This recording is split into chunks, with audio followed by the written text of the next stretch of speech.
اعوذ باللہ من الشیطان الرجیم بسم اللہ الرحمن الرحیم۔ فرمان رسول اللہ حضرت محمد مصطفیٰ صلی اللہ علیہ وآلہ وسلم ہے، جو لوگوں کو دکھانے کی غرض سے نماز پڑھے، زکوٰۃ دے، روزہ رکھے اور حج کرے، وہ مشرک ہے۔ جو شخص کوئی ایسا عمل کرے جس کا خدا نے حکم دیا ہو اور وہ لوگوں کو دکھانے کی غرض سے کرے، وہ مشرک ہے۔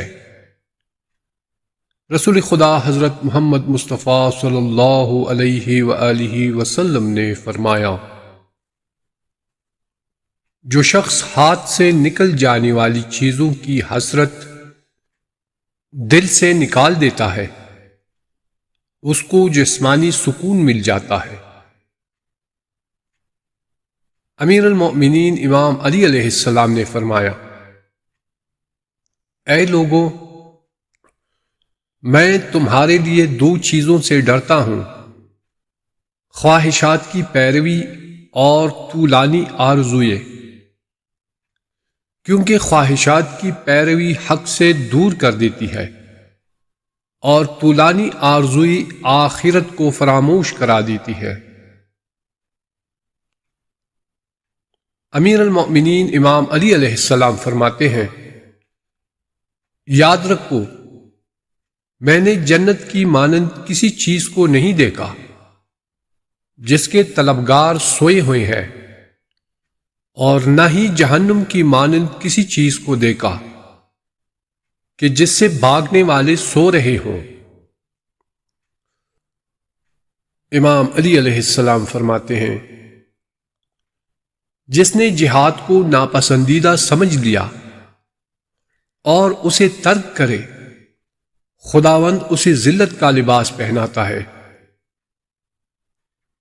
اور وہ مصیبتوں اور فتنوں کا شکار ہو کر چھوٹا اور ذلیل ہو جاتا ہے۔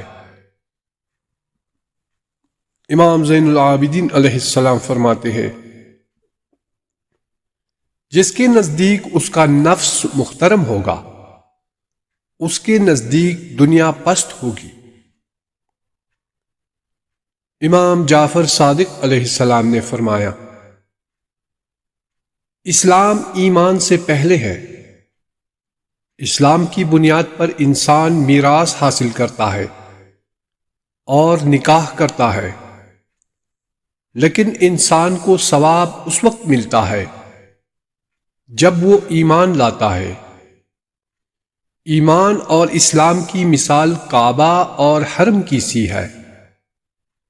کعبہ حرم میں ہے اور حرم کعبہ میں نہیں ہے۔ اس طرح جو مسلمان ہے وہ ضروری نہیں ہے کہ وہ مومن بھی ہو، اور جو مومن ہے وہ مسلم بھی ہے۔ حضرت امام جعفر صادق علیہ السلام کا فرمان ہے، خدا 6 گروہوں کو 6 خصلتوں کی وجہ سے نابود کرے گا: حکمرانوں کو ظلم، اعراب کو تعصب، مالکان کو تکبر، تاجروں کو خیانت، دیہاتیوں کو جہالت، اور فقہا کو حسد کی وجہ سے۔ حضرت امام موسیٰ کاظم علیہ السلام کا ارشاد ہے، کم بولنا بڑی حکمت ہے، پس زیادہ سے زیادہ خاموشی کی حالت میں رہیں، اس لیے کہ خاموشی آسائش، نیکی اور گناہوں کا بوجھ کم ہونے کا ذریعہ ہے۔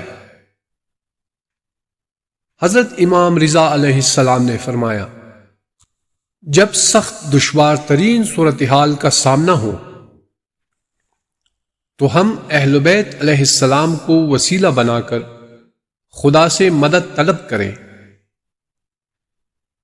امام محمد تقی علیہ السلام فرماتے ہیں، ادب حقیقت میں نیک اعمال کو اپنے وجود میں جمع کرنے اور بری خصلتوں کا مقابلہ اور ان سے اپنے وجود کو خالی کرنا ہے۔ ادب و اخلاق کی وجہ سے ہی انسان دنیا و آخرت میں کمالات پر فائز ہوتا ہے اور جنت تک پہنچتا ہے۔ حضرت امام حسن عسکری علیہ السلام سے روایت ہے، آخر زمان میں وہی شخص ہلاکت و بربادی سے بچ سکے گا جس کو خدا دعا برائے تعجیل فرج و ظہور کی سعادت عطا کرے گا۔ دعائے حضرت امام سجاد زین العابدین علیہ السلام۔ بسم اللہ الرحمن الرحیم۔ اے اللہ، ہمارے نبی محمد اور ان کی آل پر ایسی رحمت نازل فرما جیسی رحمت تو نے اپنے مقرب فرشتوں پر کی ہے، اور ان پر اور ان کی آل پر ایسی رحمت نازل فرما جیسی تو نے اپنے فرستادہ نبیوں پر نازل فرمائی ہے، اور ان پر اور ان کی آل پر ایسی رحمت نازل فرما جیسی تو نے اپنے نیکوکار بندوں پر نازل کی ہے، بلکہ اس سے بہتر و برتر اے تمام جہاں کے پروردگار، ایسی رحمت جس کی برکت ہم تک پہنچے، جس کی منفعت ہمیں حاصل ہو، اور جس کی وجہ سے ہماری دعائیں قبول ہو، اس لیے کہ تو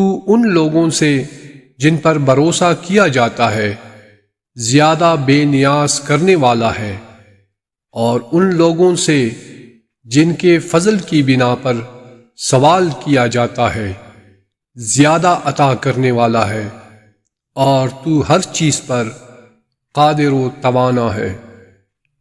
اللہم صلی علی محمد وآل محمد وعجل فرجہم۔ پروردگار ہمیں فرامین معصومین علیہ السلام پر عمل پیرا ہونے کی توفیق عطا فرمائے، آمین یا رب العالمین۔